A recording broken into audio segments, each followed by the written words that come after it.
नमस्कार विद्यार्थियों, ऑनलाइन कक्षाओं में आपका स्वागत है। विद्यार्थियों, हमने पिछले वीडियो के माध्यम से वाताग्र के संदर्भ में पढ़ा था। वाताग्र क्या होता है? तो वाताग्र दो विपरीत स्वभाव की वायुराशियां जब आपस में मिलती है तो उनके मध्य जो क्षेत्र बनता है उसे हम वाताग्र कहते हैं। वाताग्र की उत्पत्ति सामान्यतया मध्य अक्षांशीय क्षेत्रों में आपकी देखना एक बार 0 डिग्री भूमध्य रेखा, इसके ऊपर देखें तो आपके 23.5 डिग्री कर्क रेखा, 23.5 डिग्री मकर रेखा। इसके ऊपर देखें 66.5 डिग्री उपध्रुवीय वर्त, दक्षिण में भी 66.5 डिग्री उपध्रुवीय वर्त। ये आपके नॉर्थ पोल हो गया और ये आपके साउथ पोल हो गया। यहाँ पे आपके उच्च दाब का क्षेत्र बनता है 30 से 35 डिग्री वाले भाग में, और यहाँ आपके न्यून वायुदाब का क्षेत्र बनता है 60 से 70 डिग्री वाले भाग में। तो ये न्यून वायुदाब का क्षेत्र है और ये उच्च वायुदाब का क्षेत्र है, हाई प्रेशर का। ये भाग है आपके ध्रुवीय हाई प्रेशर का क्षेत्र है। यहाँ से आपकी ध्रुवीय हवाएं चलती है, यहाँ से आपकी पछुआ पवनें चलती है। इनके कारण ये उष्ण है और ये शीत है। इन दोनों के मिलने के कारण इन क्षेत्रों में जो है वाताग्रों का निर्माण होता है। और हमने पढ़ा भी था कि वाताग्र है वो शीतोष्ण कटिबंधीय चक्रवात की उत्पत्ति का कारण बनता है। तो ये हमने पिछले वीडियो में वाताग्र के संदर्भ में पढ़ा था। आज जो ये वीडियो है इसके माध्यम से हम चक्रवात के बारे में पढ़ेंगे। चक्रवात क्या होता है, कितने प्रकार का होता है, किन किन क्षेत्रों में आता है और चक्रवात से क्या परिवर्तन देखने को हमें मिलते हैं। तो स्टार्ट करते हैं कि चक्रवात जो होता है वो क्या होता है। चक्रवात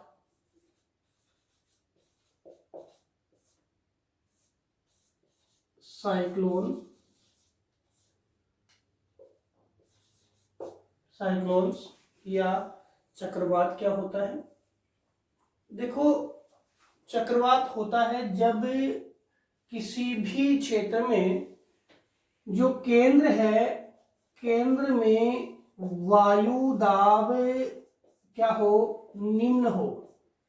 केंद्र में वायु दाब क्या हो, लो हो। और बाहरी क्षेत्र में अगर वायु दाब ज्यादा है तो बाहरी क्षेत्र से हवाएं हैं वो केंद्र की ओर चलती है, और यह हवाओं के चलने की प्रतिक्रिया, यह हवाओं के चलने की प्रक्रिया क्या कहलाती है, चक्रवात कहलाती है। जैसे यह आपके केंद्र में है लो प्रेशर,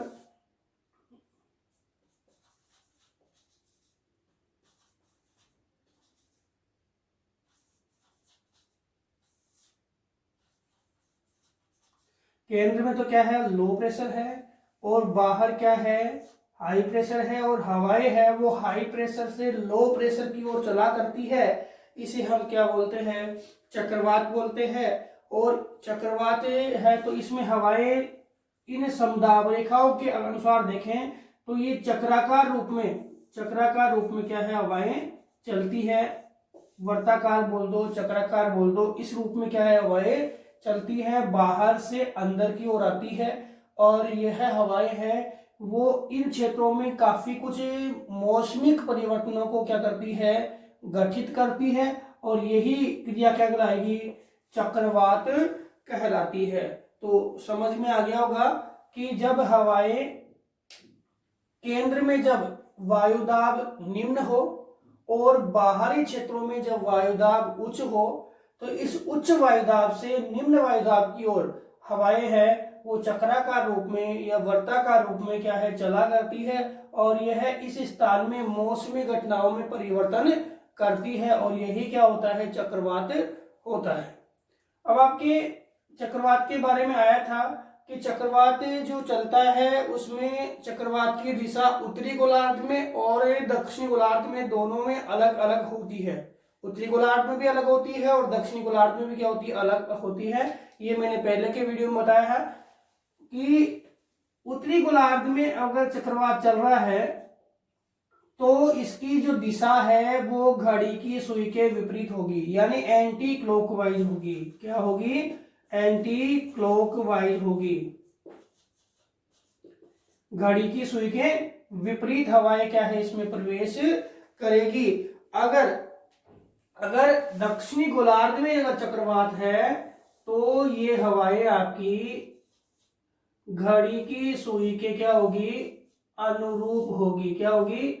घड़ी की सुई के अनुरूप। चक्रवात में हवाएं तो आएगी हाई प्रेशर से लो प्रेशर की ओर ही। साउथ जो आपका हेमिस्फीयर है, दक्षिणी गोलार्ध है, इसमें आपकी हवाएं हैं वो क्या होगी? घड़ी चलती है घड़ी के अनुसार होगी, यानी क्लॉकवाइज होगी। और इसमें क्या होगी? आपके नॉर्थ हेमिस्फीयर में यानी उत्तरी गोलार्ध में होगी एंटी क्लॉकवाइज। दोनों बातें आपको समझ में आ गई होगी। चक्रवात क्या होता है? क्लियर है। केंद्र में क्या होता है? लो प्रेशर होता है। और एंटी साइक्लोन में क्या होता है? प्रति चक्रवात में क्या होता है? केंद्र में हाई प्रेशर होता है। बस इतना ध्यान रखना। इसमें लो होता है, उसमें क्या होता है? हाई होता है। प्रति चक्रवात भी पढ़ेंगे हम।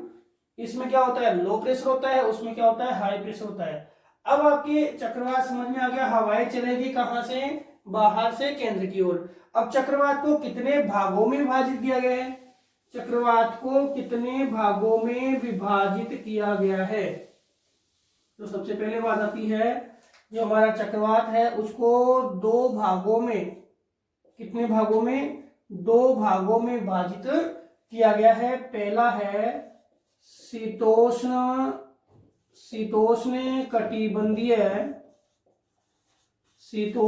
कटिबंधीय चक्रवात। पहला कौन सा है? शीतोष्ण कटिबंधीय चक्रवात। और दूसरा कौन सा है? उष्ण कटिबंधीय चक्रवात। देखो नाम से स्पष्ट है कि शीतोष्ण यानी शीतोष्ण कटिबंध के क्षेत्रों में चलेगा, उष्ण कटिबंध यानी उष्ण कटिबंध के क्षेत्रों में चलेगा। ये तो सीधी सी बात है। यह आपके मध्य अक्षांशीय प्रदेशों में चलेगा, ये उष्ण कटिबंधीय प्रदेशों में चलेगा। और इन चक्रवातों के चलने के ऊपर भी हम डिटेल से पढ़ रहे हैं। तो देखें तो ये चक्रवात है वो भयंकर विनाशकारी चक्रवात है, जबकि यह चक्रवात है विनाशकारी चक्रवात नहीं है। इसमें मूसलाधार और तीव्र हवाएं चलती है। इसमें हवाएं हैं वो क्या है? धीरे धीरे चलती है। ये वातावरण सिद्धांत पे आधारित है, ये साइक्लोन सिद्धांत पे आधारित है। तो सबसे पहले हम शीतोष्ण कटिबंधीय चक्रवात को पढ़ेंगे, इसके बाद हम उष्ण कटिबंधीय चक्रवात को पढ़ेंगे। फिर दोनों में अंतर देखेंगे कि कौन सा चक्रवात है वो किस क्षेत्र में है, किस प्रकार से इसमें बदलाव देखने को मिलता है। सबसे पहले हम देखें कि जो शीतोष्ण कटिबंधीय चक्रवात है वो कहाँ चलता है। तो शीतोष्ण कटिबंधीय चक्रवात आपका ये आपके 0 डिग्री भूमध्य रेखा है। इसके बाद हम देखें तो मध्य अक्षांशीय प्रदेशों में 30 डिग्री से लेकर के और 65 डिग्री के बीच में, 30 डिग्री से लेकर के और 65 डिग्री के बीच में जो चक्रवाती परिसंचरण चलता है उसको हम क्या बोलते हैं? शीतोष्ण कटिबंधीय चक्रवात कहते हैं। कहने का मतलब है मध्य अक्षांशीय प्रदेशों में जो चक्रवातीय प्रतिरूप है उसको हम क्या बोलते हैं? शीतोष्ण कटिबंधीय। या आपकी जो बुक में नाम है बहिरुष्ण। बहिरुष्ण का मतलब है कि उष्ण के बाहर, इस उष्ण कटिबंध के क्षेत्र के बाहर कोई चक्रवात है, इसको हम क्या बोलते हैं? बहिर उष्ण कटिबंधीय चक्रवात, यानी बहिरुष्ण कटिबंधीय चक्रवात या शीतोष्ण कटिबंधीय चक्रवात। ये चक्रवात चलता कैसे है? तो यहाँ पे अभी मैंने जस्ट बताया था कि यहां से तो आती है आपकी साहब ध्रुवीय हवाएं, यहां से आती है कौन सी? आपकी पछुआ पवनें। तो ध्रुवीय हवाएं और पछुआ पवनों के मिलने के कारण यहाँ पे क्या बनते हैं? वाताग्र बनते हैं।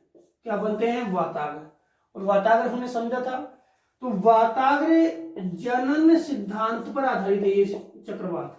कौन से सिद्धांत पर आधारित है? वाताग्र जनन सिद्धांत पर आधारित है। हमने पढ़ा था, किसने दिया था? बर्गनान, बर्कनीज, इन्होंने दिया था। तो इस चक्रवातीय स्वरूप को हम बर्गनान या बर्कनीज सिद्धांत भी कहते हैं। बर्गनान या बर्कनीज सिद्धांत भी से हम कहते हैं। तो ये पहली बात करें तो ये कौन से सिद्धांत पर आधारित है? वाताग्र जनन सिद्धांत पर आधारित है। और इसे हम बर्गनान और बर्कनीज ने इसको सिद्धांत को दिया था, इस कारण से इसे हम बर्गनान और या बर्कनीज सिद्धांत आधारित चक्रवात भी इसे कहते हैं। अब हम बात करें कि चक्रवात का प्रतिरूप कैसा है। चक्रवात का प्रतिरूप कैसा है, तो सबसे पहले हम देखें कि ये चक्रवात है जिसका व्यास है काफी होता है, व्यास अधिक होता है। तो पहली बात करें, चक्रवात का व्यास जो है, ये याद करना है पॉइंट्स, 300 से 1500 किलोमीटर। चक्रवात का व्यास कितना होता है? 300 से 1500 किलोमीटर तक इसका व्यास होता है। और चक्रवात के हम कंप्लीट एरिया की बात करें तो ये 3 लाख से 12 लाख वर्ग किलोमीटर क्षेत्र को घेरता है। तो इसका क्षेत्र काफी बड़ा होता है। पहली बात तो चक्रवात का व्यास अधिक है तो क्षेत्र क्या है? काफी अधिक है। चक्रवात के ऊर्ध्वाधर विस्तार की मैं बात करूं तो चक्रवात का ऊर्ध्वाधर विस्तार सौमंडलीय भाग में होता है 10 से 12 किलोमीटर। कितना होता है? 10 से 12 किलोमीटर का जो क्षेत्र है उसमें क्या है? इसका ऊर्ध्वाधरीय विस्तार होता है। साथ ही साथ इसकी उत्पत्ति की बात करें तो ये चक्रवात है वो सामान्यतः शीत ऋतु में अधिक आता है।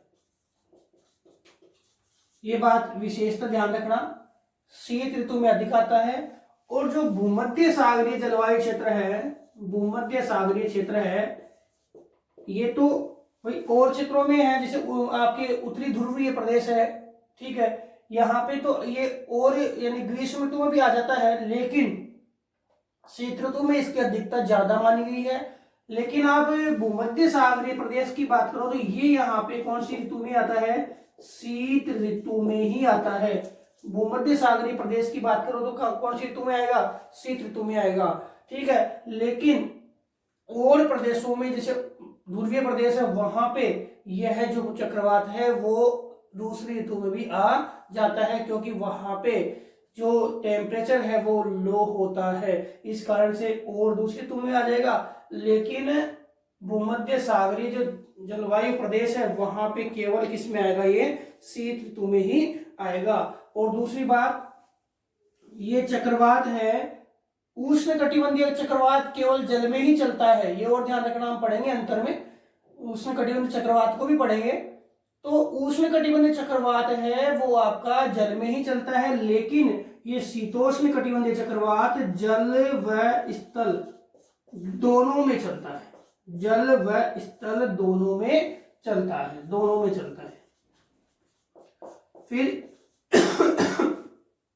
इसके बाद हम बात करें कि जो शीतोष्ण कटिबंधीय चक्रवात है उसकी जो परिसंचरण क्रिया है उसमें जो आकृति बढ़ती है वो वी आकार की बनती है, जबकि उष्ण कटिबंधीय चक्रवात में अंडाकार भी बनती है, वी आकार भी बनती है, ठीक है। इसके बाद हम बात करें कि जो उष्ण कटिबंधीय चक्रवात है वहां हवाएं व्यापारिक पवनों से प्रभावित होती है, पूर्व से पश्चिम चलती है। लेकिन यहाँ पर जो हवाएं हैं वो कहां से?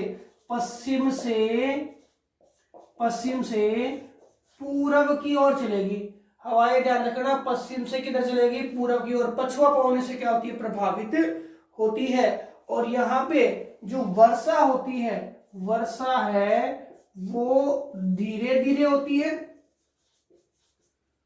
और लंबे समय तक होती है, लंबे समय तक होती है। धीरे धीरे होगी पहली बात, और फिर क्या होगी? लंबे समय तक होगी। और इस चक्रवात में हम पढ़ेंगे अभी कि दो वातागर, शीत और उष्ण दोनों वातागरों का संयोजन होता है। उष्ण वातागर आगे होता है, अभी मैं बताऊंगा, और शीत वाताग्र है वो पीछे होता है, और कोष्ण वायु है उसके बीच में पाई जाती है। इसके अतिरिक्त हम बात करें तो यह जो चक्रवात है वो कब आएगा, जब उस क्षेत्र में वायु बिल्कुल मंद हो जाए, मतलब वायु परिसंचरण बिल्कुल मंद हो जाए। उस स्थिति में जो वायु है मंद होती है, उस स्थिति के अंदर वायु दाब क्या होगा, गिरने लग जाएगा, और वायु दाब जब गिरने लग जाएगा तब उस क्षेत्र में हवाओं का क्या होगा, संचलन होगा, और हवाओं के संचलन के कारण आपका ये चक्रवात है वो क्या होगा, प्रभावित होगा, और चक्रवात की उत्पत्ति होगी। कौन से चक्रवात की, आपके शीतोष्ण कटिबंधीय चक्रवात की उत्पत्ति होगी। इस चक्रवात में जो हवाएं चलती है, जो बारिश होती है, अपने सर्दियों में जो वर्षा होती है वो थोड़ी हवा के साथ और कड़क बिजली की कड़क के साथ, और जो बारिश होती है उसको हम क्या बोलते हैं, झंझावत कहते हैं। तो इस चक्रवात में जो वर्षा होती है उसको हम झंझावत कहते हैं। क्या बोलते हैं, झंझावत। तो झंझावत है वो कौन से चक्रवात में होती है, तो आपके शीतोष्ण कटिबंधीय चक्रवात में होती है। और दूसरी जो मुख्य बात है, जब ये शीतोष्ण कटिबंधीय चक्रवात है वो आता है, उस दौरान आपके सूर्य और चंद्रमा दोनों के चारों तरफ जो आपने देखा होगा प्रभामंडल या आभा मंडल है वो सूर्य और चंद्रमा के दोनों तरफ दिखाई देती है। में सूर्य की आप नहीं देख पाते हैं, लेकिन चंद्रमा की जो आभा मंडल आपको दिखाई देती है, यह भी इस चक्रवात के आगमन का सूचक माना जाता है। इसके बाद हमने जाना, एक बार रिपीट कर लेते हैं कि व्यास है वो 300 से 1500 किलोमीटर होता है। 3 लाख से 12 लाख वर्ग किलोमीटर का एरिया ये घेरता है, 10 से 12 किलोमीटर ऊंचाई पे। और साथ ही साथ शीत ऋतु में ज्यादा आता है, भूमध्य रेखा में विशेष शीत में आता है, और दूसरी ऋतु में नहीं आता। स्थल और जल दोनों में चला करते हैं। धीरे धीरे क्या होगी, वर्षा होगी, लेकिन लंबे समय तक होगी, और वी आकार इसका होता है। पश्चिम से पूर्व की ओर हवाएं चलती है, झंझावत होता है, साथ ही साथ सूर्य और चंद्रमा के चारों तरफ आभा मंडल दिखाई देती है। अब चक्रवात में जो वातावरीय स्वरूप है वो कैसे चलता है, एक बार देखते हैं। तो सबसे पहले क्या होता है कि जो ठंडी हवा है वो प्रवाहित होती है उत्तर की ओर, और गर्म हवा है वो कहाँ, नीचे की ओर प्रवाहित होती है। जब तापमान में अंतर होता है, दाब में जब अंतर होता है, तो ये हवाएं है वो एक दूसरे की ओर हस्तक्षेप करती है। गर्म हवा जो है वो उत्तर की ओर गति करती है, और ठंडी हवा है वो दक्षिण की ओर क्या करती है, गति करती है। गर्म हवा तो करती है उत्तर की ओर, और क्योंकि हल्की है तो ऊपर की ओर जाएगी, और ठंडी हवा है वो कहाँ है, दक्षिण की ओर गति करती है। तो यहाँ पे जो चक्रवात वाताग्र बनता है, ये तो बनता है आपका उष्ण वाताग्र, और ये बनता है शीत वाताग्र। ये कौन सा बनता है, शीत। इधर वाला जो वाताग्र बनता है वो तो शीत बनता है, और ये वाला वाताग्र बनता है वो कैसा बनता है, उष्ण वाताग्र बनता है। तो लहरनुमा रूप में ये हवाएं हैं वो एक दूसरे के क्षेत्र को हस्तक्षेप कर रही है। ये पहला जो वाताग्र बना वो कैसा बना, स्थायी वाताग्र बना, और दूसरा वाताग्र बनता है उसमें शीत और उष्ण दोनों वाताग्र बनते हैं। इसके बाद जो आपकी कोल्ड वार्म है वो क्या करती है, अपने स्थान को बढ़ाती है, बहुत ही गतिशील है। तो यहाँ पे जो ये वाताग्र बन रहा है ये उष्ण बन रहा है, ये गर्म हवा है, कोष्ण जिसे बोलते हैं, और ये आपकी कौन सी है, ठंडी हवा है, शीतल वायु, और ये आपका वाताग्र बन रहा है कौन सा, शीत वाताग्र। तो पहली स्थिति में स्थायी था, फिर बाद में लहरनुमा, फिर बाद में आपके वाताग्र है वो क्या हुआ, प्रभावित हुआ, कौन सा, आपके शीत वाताग्र, और ये वी आकार की क्या बन गई, वाताग्र रचना बन गई। इसके बाद देखें तो ये शीत वाताग्र है क्या होता है, पूर्ण रूप से प्रभावी हो जाता है। ये शीत वायु है, और ये आपकी कौन सी वायु है, कोष्ण वायु है। कौन सी वायु है, गर्म वायु है। ये कौन सी है, शीत वायु है, और दूसरी कौन सी है, गर्म वायु है। और ये जो शीत वायु यानी शीत वातावरण और ये उष्ण वायु यानी उष्ण वातावरण, और इनके बीच में जो ये वातावरण बन रहा है इसको हम बोलते हैं अधिविष्ट वातावरण या सरोधित वातावरण। जो हमने पढ़ा था, जब दोनों वातावरण मिलते हैं शीत और उष्ण तो कौन सा होता है, अधिविष्ट वातावरण होता है। इसके बाद हम बात करें जो पंचम स्थिति है इसकी, पंचम स्थिति में जो शीत वायु का सॉरी उष्ण वायु है उसका जो क्षेत्र है बिल्कुल क्या होता है, कम हो जाता है, और पूर्ण रूप से कौन सी वायु आ जाती है, आपकी शीत वायु। और अंतिम स्थिति में क्या होता है, पूरे भाग में आपकी कौन सी वायु रह जाती है, शीत वायु रह जाती है। कौन सी वायु रह जाती है, शीत वायु, और उष्ण वायु का स्वरूप है वो समाप्त हो जाता है। यानी उष्ण वायु के क्षेत्र को शीत वायु क्या होती है, वो ढक लेती है, और यहाँ पे जो आपके चक्रवात है उसका अवसान हो जाता है, चक्रवात का अंत हो जाता है, चक्रवात का अंत। ये लास्ट में शीतलता का समय और ये चक्रवात का अंत, और ये तो क्या है आपका अतिविष्ट वातावरण। कौन सा वातावरण है, अधिविष्ट वातावरण। अब होता क्या है बदलाव, जब उष्ण हवा चलती है तो यहाँ पे जो उष्ण वायु है इसके कारण यहाँ पे वो उष्ण वातावरण प्रभावी होता है, तो यहाँ पे स्तरीय मेघ बनते हैं, और स्तरीय मेघ क्या करते हैं, वर्षा करते हैं। फिर बाद में जो प्रभावित हो जाता है कौन सा, ये शीत वातावरण। जैसे शीत वातावरण ज्यादा प्रभावी होता है तो यहाँ पे कपासी मेघ बनते हैं। कौन से मेघ बनते हैं, कपासी, और बाद में कौन से बनते हैं, पक्षाभ मेघ बनते हैं। तो विभिन्न प्रकार के मेघों का निर्माण होता है। और ये उष्ण शीतोष्ण कटिबंधीय चक्रवात की विशेषता भी है कि प्रभामंडल छाती है ना, तो आसमान में ऊंचे मेघ दिखाई देते हैं, आसमान में ऊंचे मेघ दिखाई देते हैं। और साथ ही साथ इस स्थिति में जब चक्रवात ये आता है तो हवाएं बिल्कुल बंद हो गई, भाई हवाएं क्या हो गई, बंद हो गई, तो इसमें जो ठहरा हुआ पानी है वो क्या है, बदबू मारने लग जाता है। ये भी क्या है, इसकी विशेषता है। जब चक्रवात आगमन का सूचक है तो प्रभामंडल दिखाई देगी, ठीक है, और इसके अंदर आपके जो क्षेत्र है जैसे पानी ठहरा हुआ है उसमें बदबू आने लगेगी, और इसमें आपके जो बादल है वो निर्मित होंगे, ऊंचे मेघ है वो क्या है, बढ़ेंगे, इसमें आपके शीतोष्ण कटिबंधीय चक्रवात के आने से पहले।